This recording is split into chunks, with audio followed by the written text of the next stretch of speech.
So I have one customer, and he's the only one who gets this, and I love it. It's absolutely delicious. It's I guess it's a bit of a hot take, but he likes getting extra anchovies with pineapple. It's Ooh, absolutely sweet and great. salty. Yeah, exactly. It makes sense when you think about it, but not everybody likes fish, right? I personally I do. should try that. Oh, it's great. It's very, very good.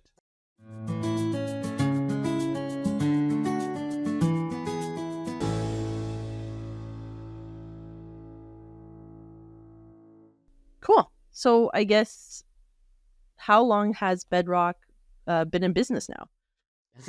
This past March, 35 years since 1989. So been a long time. Cool. And has it always been your family? Yeah, it is. My dad started the business back in 1989. It was different though. At the start, it was a donut shop for the first 6 years. I mean, I wasn't alive at that point, so my only recollection is what he's told me. But yeah, the first 6 years, it was a donut shop. Apparently, he had a huge setup, and it sounded so freaking cool. He showed me a few pictures and whatnot, and he's just told me about it, and it sounds so freaking sick. But I've never actually tried a donut, and I've been told by some of our OG customers that apparently they were really, really good. Amazing. Do you know why he made or what, I guess, instigated more of the switch away from donuts? Because I didn't even realize that was part of the history. Yeah, exactly. So he's 6 years into it, or four, I don't remember, 4 to 6 years into it. He basically switched over to pizza. That was his background. He's had like a bunch of work experience making pizza at other places. And I think at that time, the Tim Hortons that's up on the highway just opened up around that time. And I guess he wanted to differentiate and not have to compete with them. So he just went back to making pizza. Yeah. Yum. And your family's Italian? Yes, absolutely. All Italian families make pizza, Mikaila. That's just how it goes, right? 100%. My family's also Italian, and I can confirm we make pizza. Yeah, exactly. And you know what? It was so cool when Dave connected us, and he let me know that you're Ed's granddaughter, and that was just like, oh my god, that's so freaking cool.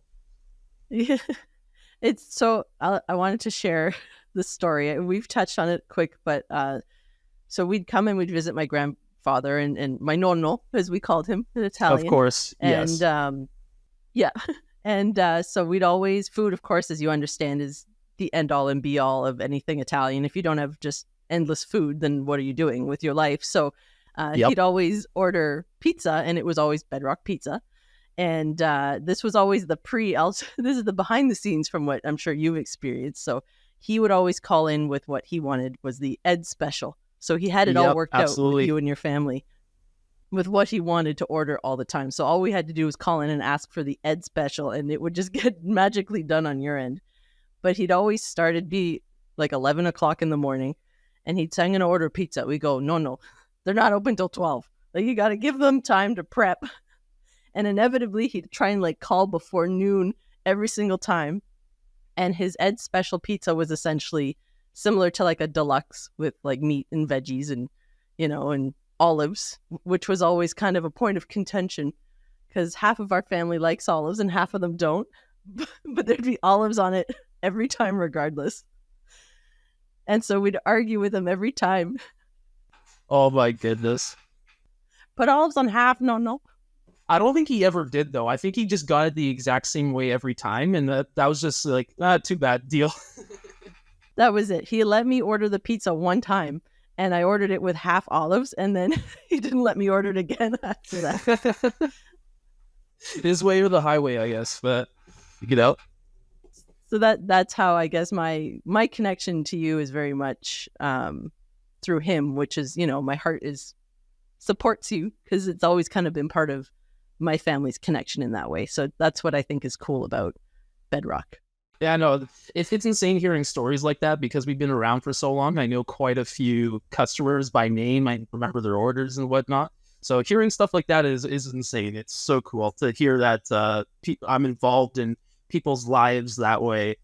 It's insane to think about for me because I'm just doing my daily stuff and I'm just like, oh, people think about me like that? Like, what's up? Yeah. Yeah. Oh, absolutely. And I'm sure there's more stories, I'm sure, from the community that's been part of Bedrock for many years. So what's your role now? So when I guess, when did you enter the picture? Because, it started before you were born. And Well, I mean, I'm only 26, but I've been involved since I was a kid, right? I don't remember everything when I was a kid. My dad and my mom would tell me that I would help out doing certain things even before I would remember, like doing dishes or simple things like that. When I was in elementary school, I would help out occasionally, mostly with prep. But then when it came to dinner service or anything like that, I wasn't involved too much. Though once I turned 10, then I started answering phones and just doing that basic stuff. I wasn't really making too many things in the kitchen. And then I think once I turned like 13, 14, that's when I was really involved in, actually making stuff, doing a lot more work and things like that. Yeah, that's pretty much it. As far as currently, I'm much more involved now, actually running and operating, growing the business, right? That I've been doing for 4 years now, almost 5. So it's a much different role than what I was doing back in the day. Then I was just listening, following orders, doing what had to be done. Now I'm taking obviously a much bigger and active role, carrying it into the future. Yeah. that's cool. Are you able to share? Do you have any ideas for directions, or are you just keeping a little bit of a tighter wrap on it? No, so I'll give you a brief thing of what I've been working on. So basically, making everything more modern and essentially doing things in a more professional and yeah, I guess in a more professional way. Basically, bringing things up to standard, standardizing everything, SOPs, standard operating procedures, recipes, all that jazz. It's a bunch of different stuff. It's a lot of work, right? As I'm sure you can imagine. So it's a slow process. I've been working at it for a little while now, and there's still more that has to get done, right? So just as an example, currently I'm working on just cataloging our prep techniques, right? So everything from preparing vegetables to how we prepare certain meats, making appetizers or pizza recipes, right? Cataloging it all, having pictures, detailed instructions, right? So that whenever we hire new people or, training purposes, I have something to fall back on and we keep the standard consistent. That's cool. That's a lot of work. I think it's underestimated how much work that is. Oh, I've only just scratched the surface. Yeah. There's a lot more that needs to get done. I just finished one section of the menu, and now it's on to the next one. Cool. And are your parents still involved? I saw them when I picked up the pizza a few weeks back, but Yeah, absolutely. They are still involved. Mostly in the day-to-day operations. They're mostly just doing the pizza making, the running the operations daily. I obviously do that as well, though my focus is definitely much more geared to growing and working on the business itself. My mom and dad do help in that regard as well. They're just more so focused on making pizzas and running it daily, pretty much. Yeah. How many pizzas do you prep for like an average weekend? Yeah, it's a couple hundred. Yeah. Ooh, Yeah. So yeah. the way that works, Mikaila, is, obviously we make pizza dough every single day. You have to, because to go into a bit of dough science, this is a real thing. You basically prep it a day in advance because, I don't know, anybody who's made bread knows that bread takes time to ferment, right? And then it rises and does all that fun stuff, makes it light and fluffy, get those big old air pockets in there, make it delicious. That's because of our process. We do a cold ferment. That's a whole other thing. But it takes about 24 hours to fully ferment. So that has to sit a day in advance. So we're always making stuff today for tomorrow. So we're prepping, big batches. We got our big mixer going. You're right. We get everything ready. It's a couple hundred for the weekend. Wow. Yeah. That's a lot of pizza. Hey man, it's a lot of work, but you can tell the difference right away. It's not complicated. It's just more monotonous and just takes longer to do. That's what it is. Yeah. I mean, I feel like that's true of anything. If you're going to do it right, it takes time. You got to give it the right amount of time. Yeah, absolutely. In pretty much everything that we do, as far as the pizzas are concerned, like it's a lot of prep. Between cutting our vegetables by hand or prepping bacon, and we go through so much freaking bacon, like you wouldn't believe. Like kilos upon kilos. It's like bacon's going out of style or something because everybody goes crazy for that stuff. And it's like, you know what? I get it. It's freaking delicious. It's good. I love bacon. I love bacon. Like we go through like over 10 kilos a week. And it's like, yeah, you gotta smell if you're ever in the restaurant in the morning before we're open and we're cooking bacon, oh my God, it like takes over the whole place and it's great. Amazing. What's the most creative pizza topping combination that you've seen? Okay, so I have one customer and he's the only one who gets this, and I love it. It's absolutely delicious. I guess it's a bit of a hot take, but he likes getting extra anchovies with pineapple. It's absolutely sweet great. And salty. Yeah, exactly. It makes sense when you think about it, but not everybody likes fish, right? I personally I do. should try that. Oh, it's great. It's very, very good. Sweet and salty is just a natural combo, but most people do that with pepperoni bacon, right? That's pretty conventional, and it's still good. But when you do it with anchovy, it's a whole different take on it. It's absolutely great. That'll be my next order, is to taste pineapple anchovy. That sounds good. Do you have a favorite memory from working with your family or working at the restaurant?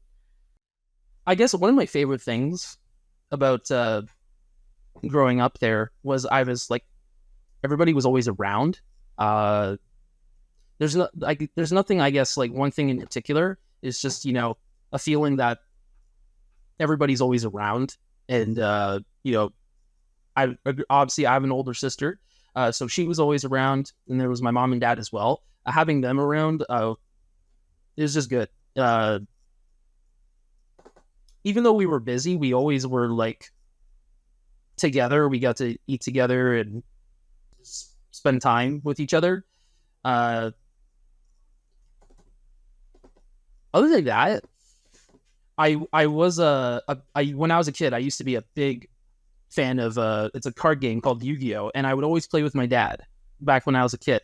It was how I learned how to read, and when he wasn't working and making pizza and whatnot, we used to have a table in the back of the kitchen. We would always play all the time for hours and hours. That was just pretty cool. That just came to mind. Yeah. That's really cute. Yeah, that's amazing. I feel like it's those little moments that really just kind of, those stick with you. Oh yeah, absolutely. Like we also used to play soccer in the front of the in the front of house. What am I saying? In the front of house. Literally, we kick a ball around, just passing it lightly, of course. Don't want to, break anything, right? Just because we were always waiting for pickups, and it's like, we could go outside, but then we're going to neglect what we're doing. So we would just like pass it lightly between each other. And then as soon as I saw someone coming, I was like, Dad, there's a pickup coming. And he would pass it to me. Could we go kick it to the back? And then we'd have to catch somebody out or whatever.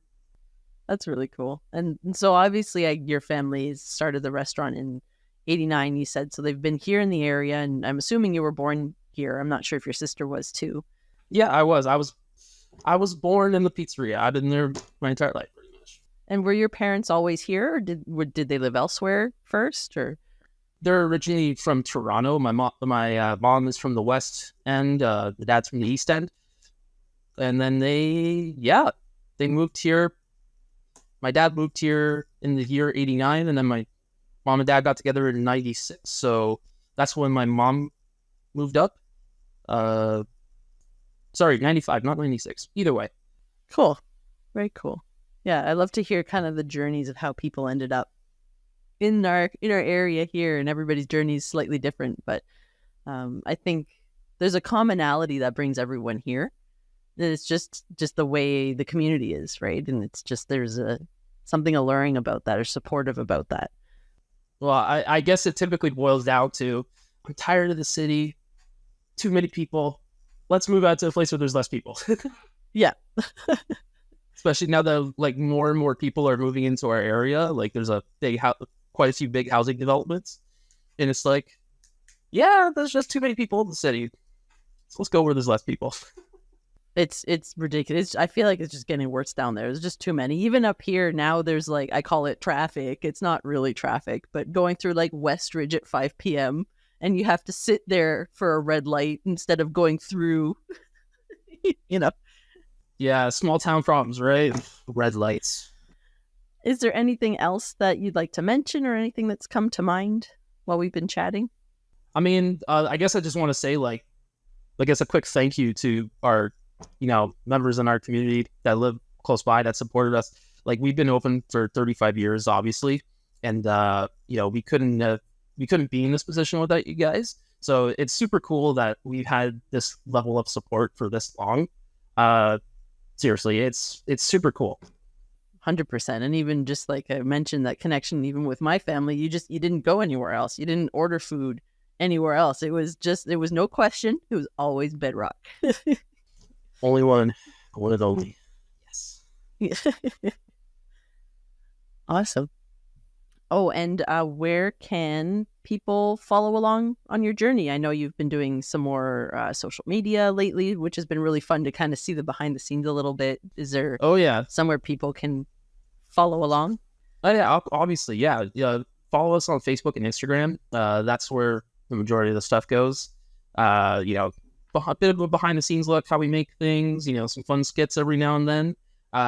At Bedrock_Cafe on Instagram and at the Bedrock Cafe on Facebook. Yeah, I love the content that you put out, so it's fun to watch. My favorite are the dough.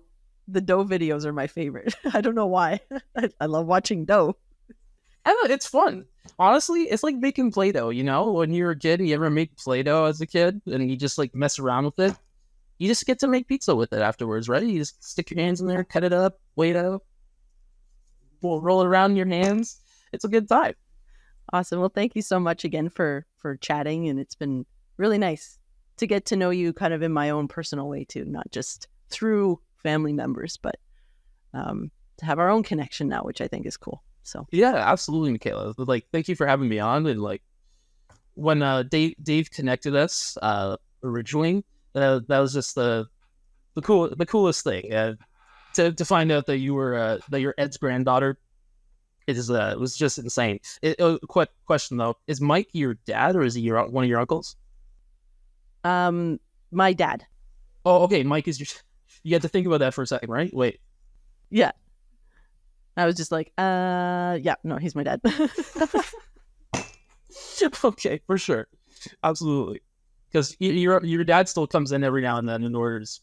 Yeah, they don't live too far, so they're up there regularly. Or I always get a text like, I ordered Bedrock pizza. I was like, oh man, I'm not there.